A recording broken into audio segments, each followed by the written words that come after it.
finally साथीहरु हेर्नु यो राउन्ड अबाउटदेखि हामी सिधा जाँदैछौँ इन्डिकेटर बन्द गर्नु त ल सिधा जाउँ है राइट साइडबाट राइट लेन युज गर्नुपर्छ राउन्ड अबाउटमा लेफ्टमा चेक गरौँ गाडी छ भने रोक्ने हो छैन भने सिधा जाने हो राइट लेनबाट एकदम सही छ अब राइटतिर हेरौँ राइट इन्डिकेटर लगाऊ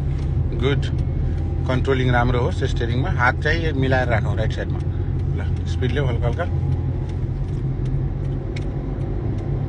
हो स्पिड पुग्ने बित्तिकै थर्ड लगाऊ अझै पुग्छ भने 60 पुग्यो भने 4 लगाउने हो गियर चेन्ज गरेर स्टियरिङमा हात राखेको एकदम राम्रो बानी छ यो रोडको स्पिड लिमिट कति छ 80 छ भने 75-80 मा हिँड्नुपर्छ राम्रो छ स्पिड भाइले राम्रो गाडी चलाछ हेर्नु त जुम गरेर देखाइदिन्छु ठीक छ ल युटर्न लगाऊ त सिसा हेरेर इन्डिकेटर लगाऊ वेट गरौ 2-3 सेकेन्ड फेरि हेरौ अब बिस्तारै लाइन चेन्ज गरौ धेरै राम्रो सेन्टर मिरर चेक गरेर ब्रेक लगाउने हो अनि गियर थर्ड क्लच हल्का रिलिज गर्ने अब नम्बर 2 लेफ्टतिर हेरौ त राउन्ड अबाउटमा कोही छैन हैन पुरै खाली छ हेर्ने अनि छैन भने जाने हो राउन्ड अबाउटमा कतिको स्पिड चाहिन्छ 30 मिनिमम 30 हुन्छ म्याक्सिमम 35 सम्म ठीक छ 35 मा छ अहिले 35 भनेको अलि राम्रो कन्ट्रोल आयो भने 35 सम्म ठीक छ राइट हेरौ इन्डिकेटर लगाऊ एक्जिटको लागि हो राइटतिर सिसा हेरौ हल्का बढाऊ स्पिड निस्किने बेलामा बिस्तारै स्पिड बढाउने हो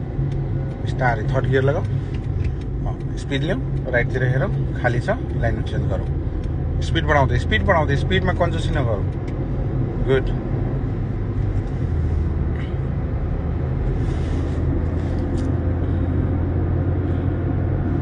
के नाम हो भाइ दिलीप लामा कहाँ गरौ ओर्लाबारी हो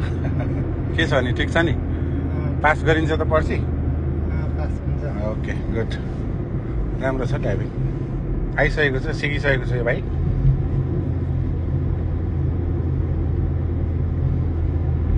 भन्नै पर्दैन है गरिरह त गुड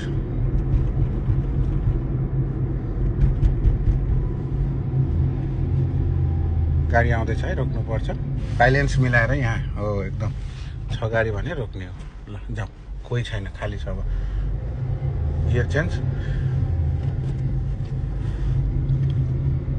इन्डिकेटर चेन्ज गरौँ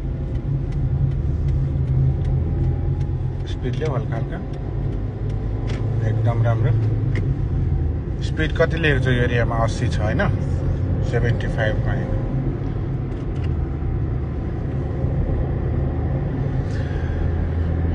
साथीहरु कस्तो छ उहाँको ड्राइभिङ तपाईहरुले पनि भन्न सक्नुहुन्छ कमेन्ट गरेर हेर्नु त कस्तो मिठो गाडी चलाछ अलिकति पनि स्टियरिङ दायाँ बायाँ हुँदैन gear clutch brake down up down सबै गर्छन् ब्यालेन्सिङमा गर्छ स्पिड पनि कन्ट्रोलिङमा चलाउँछ हेर्नु त यस्तो लाग्छ कि बसिरहेको छ गाडी चलेकै छैन यस्तो कन्ट्रोलिङ राम्रो छ उसको स्टियरिङको सिधै जाने है गुड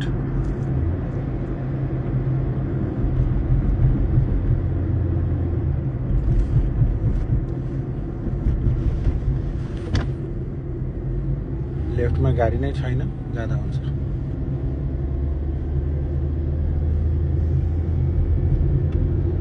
भेरी गुड एकदम राम्रो स्टियरिङ त एकदम पर्फेक्ट छ यति राम्रो छ कि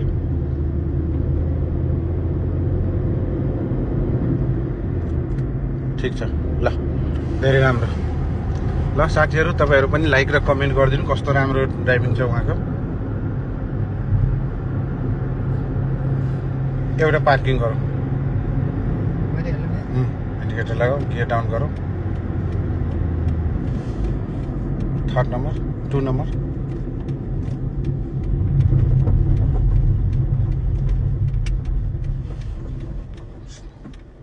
ह्यान्ड ब्रेक न्युट्रल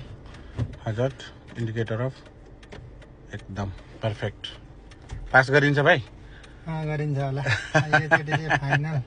दाइसँग सिकेको छु अब दाइसँग सिकेपछि पास हुनै पर्यो के हुन्छ ल नो टेन्सन एकदम क्लिन छ एकदम पर्फेक्ट छ है हिम्मत गर्नुपर्छ अलिकति हैन डराउनु भएन टेस्टमा पास हुन्छ ल जा फेरि जा